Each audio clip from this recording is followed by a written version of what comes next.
Today we're looking to the rising use of commercial papers in Nigeria and what this actually means for investors. A lot of our audience have actually, asked us to actually touch on this. So we're looking to Idika to actually break this down for us. But before we even go down, right, I would like you to actually just tell us what commercial papers are. Just, what exactly are like Really said, actually, that is the rising use of commercial paper. Now, commercial papers are just short tenured debt instruments used by corporations, companies, to raise funds for short-term on a short-term basis for management of their working capital and operations. So it's basically a short-term instrument. Most times it is unsecured. That means they don't need collateral. They don't need any collateral from the issuer. So basically that's the meaning of commercial paper. So who issues commercial papers? Commercial papers are issued by companies, whether those listed on the exchange and some that are not listed. So it is different from Treasury Bills that are issued by the federal government. So commercial papers are issued by corporations, companies. Okay.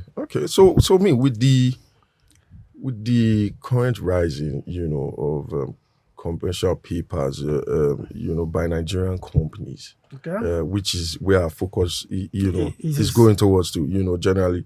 So for the rising use of commercial papers, for Nigerian companies to fund operations, right? And also working capitals. So what are the key drivers behind this trend, really? Rightly, it is not as if that companies have not been using that, but it's the drivers, the reasons why they are using. Now you look at the interest rate. The interest rate, they return the MPRO at 27.5. So basically, the traditional loans from banks, financial institutions, at least over between 27 to 30%. So which is a bit on the high side. So what is important is what you get from the market. If you can issue an instrument, a debt instrument that can give you that can reduce your cost of funds, I think it is better for you. So now you check the commercial papers issued. Now you see that it's in over between 18% to 27-30%. But I have not seen any that is above 30%. Not the discount rate. So we are talking about the implied yields. So I think that's the reason. Key reason why they are using it. They are using because it's high now. Yeah, it's high now because of the interest rate is high. And if you go to the bank to borrow, definitely you get above that rate they are issuing. And secondly, it is easier to issue. You understand? It's easier to issue. And it doesn't require those documentation, too much documentation apart from your issuers that can do that. So I think those are the reasons. Why they use it now. Because I noticed the rise, and then we actually did a couple of articles in regards to this. But so with what you said, right? So what are the factors that investors need to consider before investing in commercial papers? That is a very, very important question. Basically, you need to, what are you getting from it? And that, first of all, what are you getting from it? Then you talk about the interest you are getting from it. So the first thing is the interest you are getting from it, comparable to other instruments, especially the Treasury Bill issued by federal government. So the interest, there must be a premium, because since Treasury Bills risk-free asset, that means whatever happens, federal government must pay. So if you are investing in commercial papers, there must be a premium between what you are getting from Treasury Bills and what you are getting from the commercial paper. Right now, based on data available, I think the premium over between 3 to 6%. That means I think federal government today they are doing their primary auction for Treasury bill for 90 days, 180 days, and 360 to 65 days. And that's ongoing now. That is today. Okay. So, and if you look at their rates for 90-day tenor, you are looking at I think about 18%. Then for 182, we're looking at about 18.5. Then for 1 year, which is the you're looking at about I think about 19.94 using the last previous stop rate. Yeah. So now, if you come to commercial paper, I think let's use Access Bank. Access Bank issued last. I think they tried to raise about 193 billion, and they have a discount rate of for the 1 year. I think it's about implied about 24%. You can see the difference between 19.94 and 24%. So basically, there is a premium. So the first consideration is what are you getting from commercial paper compared to Treasury bill, which is the two of them are short tenor instrument. Then the another one thing you have to consider is the creditworthiness of the issuer. Okay. You understand? Yeah, so you have to find out who is issuing that commercial paper, so that you will not lose your money, even though there are guarantees, there are checks to ensure that there is no default. But you first of all find out how the credibility of the issuer. I think these two things are very, very important. You more consider it. Okay, so I actually like the way you answered that question, right? Because you brought back Treasury bills into it, right? Yeah. So how does commercial papers, right? Or how do commercial papers differ from government-backed securities like Treasury bills, like you just mentioned? What exactly is the difference? How does it differ from that? Okay, first of all, let's look at the the similarities. They are short tenured instruments. Yes. Maximum of 1 year. Yeah. Treasury bills, you have 90, you have 182, you have 1 year. Just the same for commercial papers are between 30 days to 270 days. Okay. So they are short tenured instruments issued by federal government and corporations. Okay. Now the difference is this: for Treasury bills, they are what we call risk-free assets. That means you are not likely to lose your money if you invest, because it is backed by the federal government. That's so whatever T-bills, right? Yes, T-bill. Okay. Whatever happens, there will be. But commercial papers are corporate instruments, so it carries what? A credit risk. Yeah. So there is a possibility that might be a default, though there are checks, there are guarantees in place by regulators and regulatory bodies to ensure that yes, issuers don't default. But this one has a credit risk. This one does not have. Okay, so I mean, with what you said now, so are commercial papers suitable for retail investors, or is it just what's the word? Primarily for institutional players? Yes. And what exactly is even the advantage, over Treasury bills, really? Okay. So that's like two questions in one. Yeah. If you look at the Treasury bills, yes, retail investors can invest through their brokers or investment firms. Then basically commercial papers are more for institutional investors. Do you know the reason why? Because of the large amount of money required for you to invest. Normally, once they issue some issuers, some companies, when they specifically mention that this part of CP is for institutional investors. That means they don't require high net worth individuals, because normally the minimum for commercial papers you have about 5 million, and 5 million is not something at that retail end that you can easily afford. So commercial papers are for institutional investors and for high net worth individuals, unlike Treasury bills that are for that retail investors can invest either through their banks or other investment managers or fund managers. Okay. That's at least you have that is the difference. So, but for commercial papers, retail investor can still invest can still invest in some platforms. They aggregate investors and buy.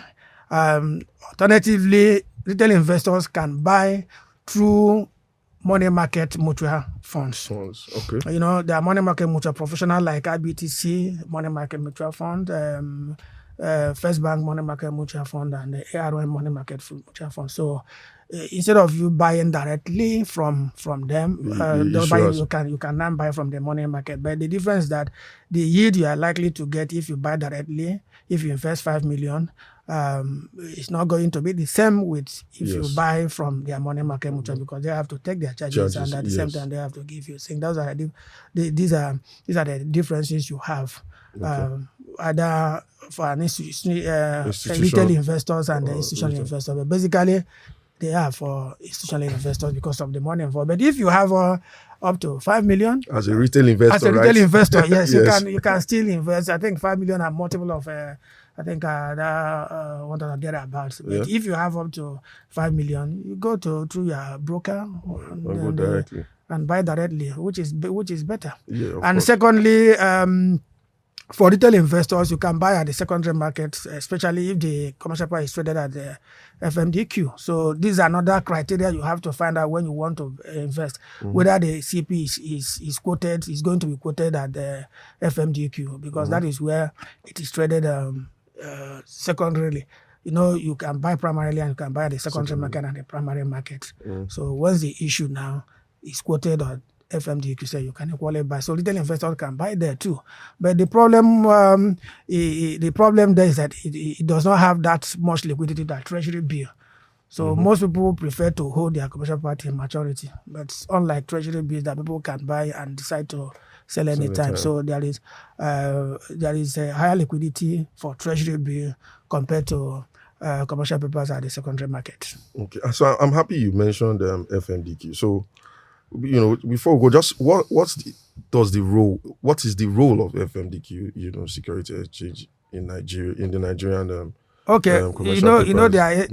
are various exchanges in Nigeria. You have the NGS group, which is into stock. Then the FMDQ. Then you have a commodity exchange. You understand? All those things are platform that midwife that manages those buyers and sellers, and even fine. They bring the buyer, they bring the sellers together. So FMDQ is where you can now, when these things are, you list them there, you can go there and buy. It's a platform where you can buy and equally sell.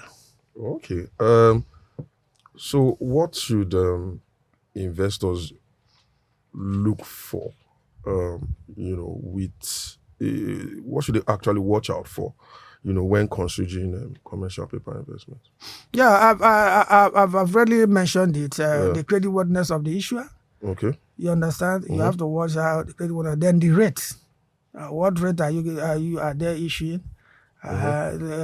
If Access Bank issuing, what is the rate? Then if another company you feel that is not as creditworthy as Access Bank is issuing, what rates? Then you should equally watch rating agencies like Augusto, Fitch Ratings. Those are the board that now provide you the right information about the company, the fundamentals, how they are performing very well. Now you can equally ask your financial advisor to check. Normally they release their financials. You check the financials of the issuer. Is the issuer doing very well financially? Especially what you check the debt level. Check the operating profit. Normally, the financial advisor will advise you look at what we call the interest coverage ratio. Is the company generating enough money to cover its interest expense? So these are the key things. But as an investor, you don't need to go into that. Get your financial advisor, and if you don't want to go through the ratings from a rating agency, that will give you an idea of what the financial position or credibility of the issuer. Okay, so I mean, we've pretty much covered most of the angles to it, but I just want to also ask, right? So right now, obviously, with the rise, in commercial papers, right? Which this is not what's the word? This is not an advisory. An advice for you to take make a decision or something like that. It's just his opinion, so we are not advising anyone on what to do. like you said, meet your financial advisor, for if you want to make such decisions. But would you go for commercial papers or treasury bills right now with the rise in the use of? Well, it depends on what I'm actually looking for. Okay. Like I said, the rates, commercial papers on average, let's say implied yields at let's say 27%. Treasury bills yields at let's say upper side 20%. Okay. You can see the spread. That's a premium of what? 7%. 7%. 7%, sorry. 7%. Yeah. But this one is a risk-free investment. The other one has a credit risk. So is the 7% spread enough for you to take that risk? Okay. Do you get it? If it is enough, if you are a risk-averse investor, you go for treasury bills. Forgo the 7% gain you're likely to get from it, and be sure that this thing can give me 20%. I'm comfortable with it. Okay. But if you are a risk-tolerant investor, you can decide, let me take that risk. 7% is much for me. Then you have to consider the issuer, especially if the issuer has a better credit rating. Yeah. Even near to treasury bill. It's a win for you. So better credit rating comes with more, they give higher rates? Or? No. If Access Bank has a credit rate, Access Bank might decide to bring because I have a good rating. That is an advantage for me. Yes, for sure. Unlike another company that does not or might not have that type of credit rating like Access Bank. Yes. Definitely, people will expect. Yeah, they will definitely move towards Access go Bank. higher. You understand? Yes. So investment that what we usually use to gauge the expected return investors are looking. Normally, what we use a capital asset pricing method, where you have the risk-free method, you have the market return. You have the beta. That's what we call the beta. So when you calculate it, you now get the expected return investors. So that's what we usually use to get. But the most important thing is you must find out what is the premium I'm getting from treasury bills compared to. We pick the one, whichever one is actually worth it to you. Generally, the general notion is that if you're a risk averse investor, go for treasury bills. But if you can take risk, you take commercial papers. So that Kayode, that last question was for you. Kayode is a retail investor, a serial retail investor, and he has just acquired $20,000. From your lips to God's mouth. Oh my goodness! So it's been really nice having you here. Yeah, thank you, Idika. I hope this answers the questions for our audience. They've actually really pushed us to actually speak on commercial papers. So I actually hope this answers your questions. And you can always catch up with us on Spotify. Catch up with us on Spotify and also watch on YouTube. Drop your comments if you have more questions for Idika as well. You can always drop your questions in there and we'll be sure to answer them for you. And till next week, we hope to see you guys again. Take care.